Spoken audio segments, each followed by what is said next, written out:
going to be huge for the Pakistan cricket fans to be able to have an opportunity for world-class cricket to be able to be in the country. It's certainly, I was very fortunate to be able to experience it in a slightly smaller scale playing the Pakistan Super League in Pakistan, and that was my first experience going back to Pakistan. That was in 2019 after my previous experience in 2005, and that was really one, to be honest, that's one of the highlights of my career. One of the best weeks that I had was going to Pakistan for the first time for a long time and seeing just how much love and joy they have for the game of cricket. And obviously they've been starved of world-class live cricket. So for now, an ICC event to be able to be in Pakistan is just, the country is just going to light up. It's going to be so beautiful for the Pakistan people to be exposed to live the best cricketers in the world playing in front of their own eyes. So, yeah, it's really going to be a special tournament for sure. Just a quick follow-up on that. Is it a shame that India is not playing in Pakistan? What's your take on that? That's a nice little hospital pass you give me there. Look, in the end, it's unfortunate that things have worked out that way for sure. But there's no doubt that what everyone loves seeing, watching, is the India-Pakistan games. Whenever they come together, whether it's an ICC event, it is a really special time because we've gotten a sense of what's on the line. We know from an Australian cricket's perspective how it is playing against our arch rivals, England. So to know how big a rivalry it is between India and Pakistan is always something special that no cricket fan wants to miss that game. So it is unfortunate that India aren't travelling to Pakistan for this Champions Trophy, but unfortunately that's just the way it is right now. Shane, over here. I just wanted to know that bilateral ODIs are becoming a thing of the past right now with so much of franchisee cricket. We don't see too much of ODI cricket, and there is a marquee tournament that's the 50 over World Cup. So where does Champions Trophy find its place happening after 8 years? And do you see the relevance of Champions Trophy remaining as it was during the time when you played and Australia won the Champions Trophy?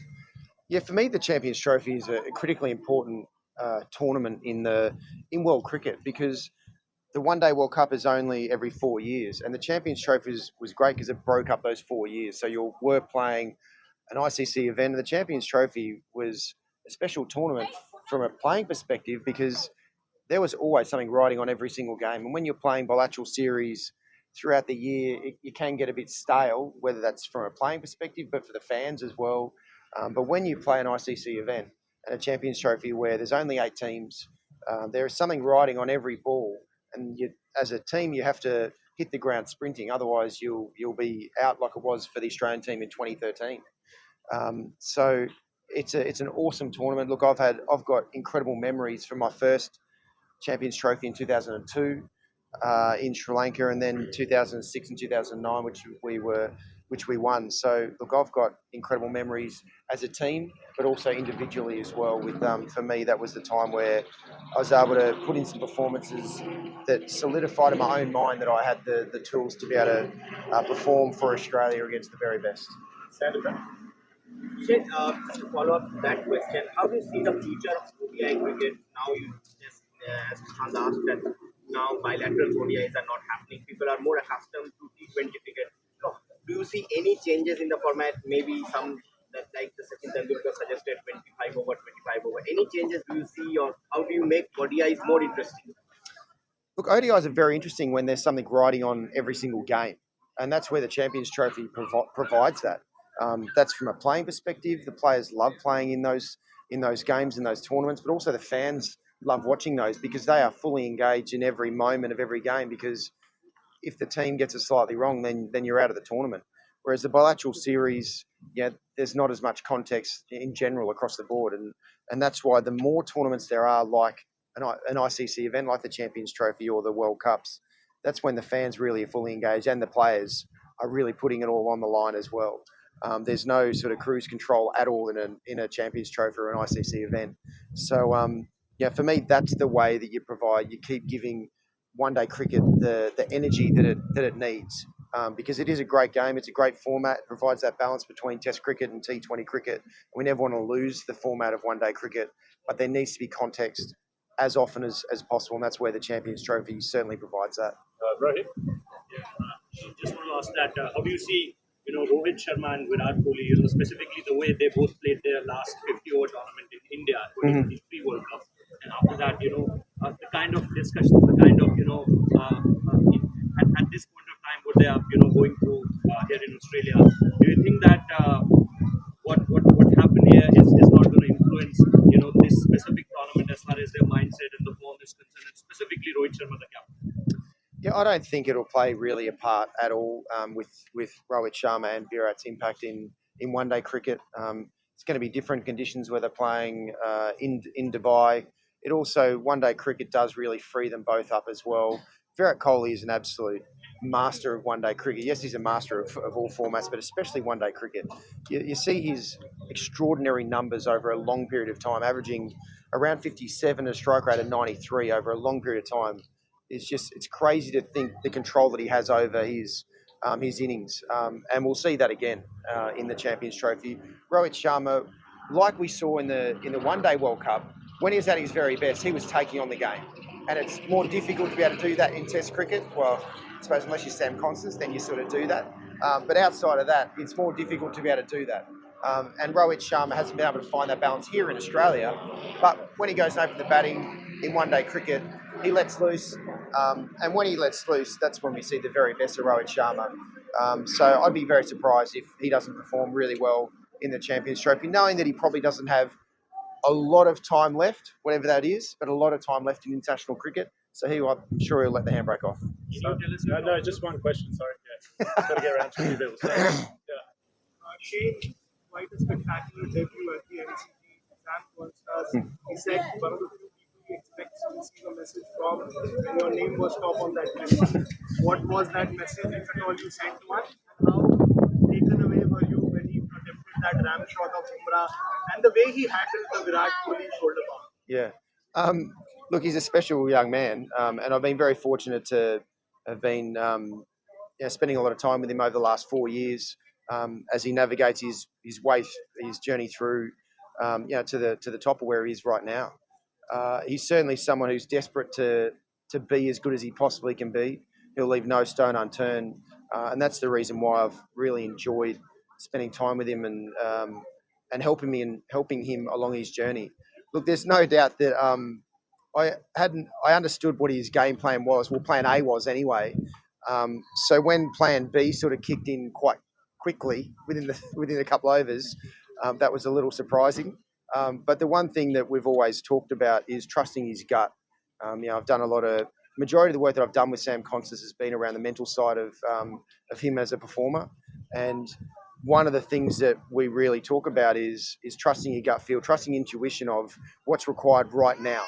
And obviously after those first couple of overs with Bumrah sort of weaving his magic, he felt that if I was just going to bat normally like I am, then it's a matter of time before he gets me out. So he obviously just went with what he felt and fully committed to it. And that takes a lot of courage. And that's when cricketers are at their very best as well.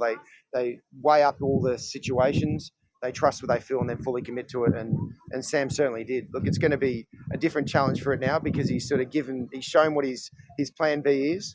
And we already saw in that second innings, the field position certainly changed. So it's going to be a good test of his evolution to be able to continue to work through how he can take the game on against the best batters and the best bowlers in the world. But he's certainly got all the gears and all the skills to be able to make those adjustments quickly. Shane, no one knows whether the workload of all-rounder in modern cricket. In that context, you saw the Nitish Reddy making such a huge impact in this essay. What do you take on that? And do you think now he's ready for ODI? You may see him in Champions Trophy as well? Oh, absolutely. I saw Nitish Kumar Reddy in the IPL, and some of the things he did just from a batting perspective was incredible for a young man. There's a couple of innings in particular where he played a number of extraordinary shots, and straight away that stood out for someone at a young age to be able to have that skill development. Obviously, seeing him in this Test series with the bat has been extraordinary. For a young man to be so equipped technically, he's obviously got all the shots, all the gears that he needs to, but also to have a game plan against the Australian bowlers who've been bowling incredibly well to be able to perform is something very special. Just from a batting perspective alone. Look, from a bowling perspective, I think he's only really scratching the surface from a bowling perspective. He's an incredible athlete. I think watching him bowl, he's still got probably at least another 5 kilometres, maybe even 10 kilometres sort of up his sleeve from a ball speed perspective as well. So it's exciting to be able to see a young all-rounder coming through, be able to do what he did in the IPL just from a batting perspective. Obviously, the impact player, which is sort of one of my, in the IPL, is one of the rules that I don't particularly like before the all-rounders, because someone like Nitish Kumar Reddy didn't get an opportunity to be able to really bowl much because of that impact player. But now we're seeing it in Test cricket, and he will fit beautifully into one-day cricket and T20 cricket for India as well, because of the versatility that he provides. He's got all the gears from a batting perspective, and his bowling is only going to get better the more exposure that he gets. Sam, should I just talk more about the way you expect to see bat? What about the way you experience the long lines? It's always great to come up with that. You expect him to show that much personality? Look, my experience of dealing and working with Sam has been a very quiet, reserved personality, very a deep thinker, and certainly not an extrovert. But obviously what we saw in the test match is that he absolutely is a showman. And he certainly rose to the occasion, as in he wasn't overawed. You see, and I know through my experience of debuting, you really do sort of go inside. You're very, you just put a lot of pressure on yourself because it's your dream of being able to represent your country, wear the baggy green. But for Sam, it's superhuman in a way that he sort of just didn't have any of that at all. You could see it wasn't put on. That's just obviously who he is. And again, I hadn't seen that side of him. So to be able to see it, the way he engaged, even when he was batting in that first innings, how much he loved being the centre of attention, which the very best players, that's what they love. That's what they love, being able to be and stand up in those moments. Even the way he interacted with the crowd, it just shows that he's built for this. He's built for this stage where most people, it takes a bit of time to warm up to sort of get into that, whereas he obviously just thrives on that.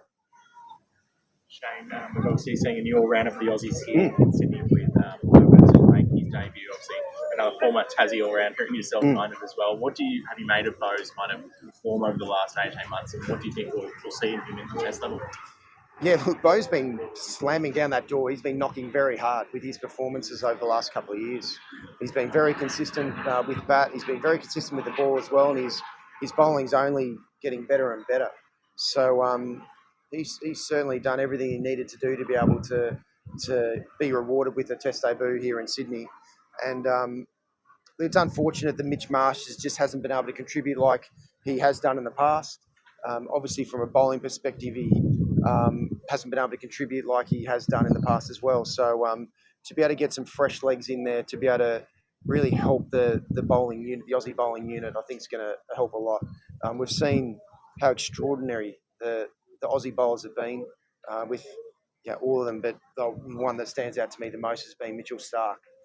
To be able to see him at the absolute peak of his powers and continuing to be able to put it on the line, keeping his bowling speeds up throughout the whole day, has been something very special to watch. So to be able to have that extra support, I think the fast bowlers in particular will be they'll be looking forward to it. Were you surprised they made the change for this test? Yes, I was surprised a bit. Just knowing the calibre of Mitch Marsh and what he can provide, he certainly looked a little bit off his best, just with his confidence out in the middle. And his bowling, apart from the first test match, hasn't been as potent as they probably would like and as he has in the past. So, and especially after winning the last test match, I'm a little bit surprised. But look, the selectors have nailed it so often for the last couple of years. So it's not for me to be able to question what they're doing, because so many times it's been a masterstroke with who they've brought in when. For me, bringing Sam in after 3 test matches, I thought for Mick Sweeney it was a bit harsh, only getting 3 test matches, but what a masterstroke. Same with in the one-day World Cup, dropping Alex Carey after 1 game, bringing Josh Inglis in, again a masterstroke. So look, it's not for me to comment at all, because the selectors have absolutely nailed it, and I'm sure with all the information they've got, they'll get this one right as well. Shane, I did wonder what you think then Sam's blueprint will be, because yesterday Alex Carey said it's probably not going to be what we saw in his first innings of Boxing Day Test. But I did just see him in the nets hitting it back over the bowler, practicing his ramp shots. What do you think his blueprint will be? I think his blueprint will be a balance of all his shot options that he's got. It will certainly be putting the pressure on the bowler, as we saw the impact that it had for the rest of the batters as well in the batting group. It really just freed those more senior batters up to go, you know what, we have to just let go and not be worried about getting out. And Sam really sort of he was that personified with the way he batted. So now knowing that India will have, and they showed that in the second innings with the field that they set straight up, he's going to have to tap into different aspects of his game. But he is technically very correct. He can certainly just stand there and bat normally and wait for loose balls, but he's also got the other gears to be able to hit the ball down the ground. But when they do have third man fine and fine leg fine, the ramp shot is probably out. But you know what? I thought the ramp shot wasn't going to come out in the first couple of overs, and it did. So Sam will just trust what he feels and go with it, and that's something very special that he taps into. We go with Tom, then we go Raj, and finish with Dan. Shane, I know you're not Tasmanian, but you've spent a lot of time down there. Yep. What will it mean for Tassie, and what are you expecting from Webster to do when he quit this opportunity?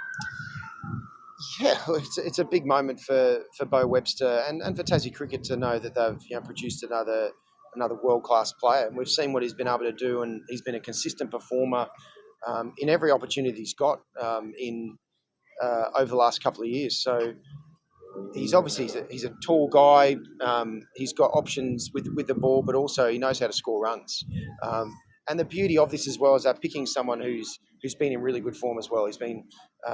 You do hope at times, well, not at times, you do hope that when you get picked that you are in really good touch and that you haven't sort of come off the back of a few not so good performances and you're going into making debut a little bit knowing that you're a little bit off with your game. But Bo Webster's been flying high for quite a while, so it's a perfect opportunity to be able to get him in, and it just shows the tireless work that he's put into his game to be able to perform as consistently as he has. And now with the calibre of players that he's got around him, what a time to be able to come into the Australian team.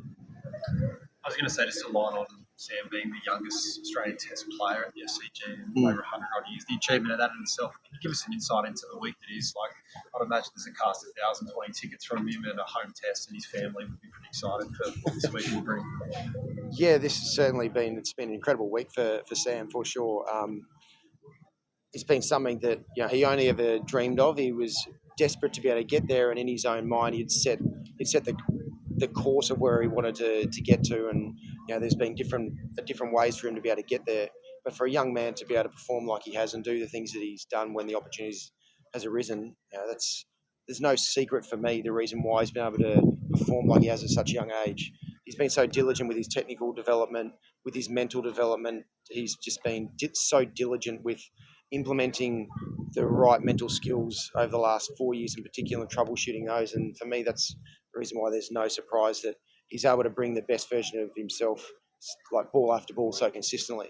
And so to be able to perform like he has as a 19-year-old and be the youngest, there's been quite a few Test cricketers who've gone through playing at SCG over the years. So it's an incredible achievement.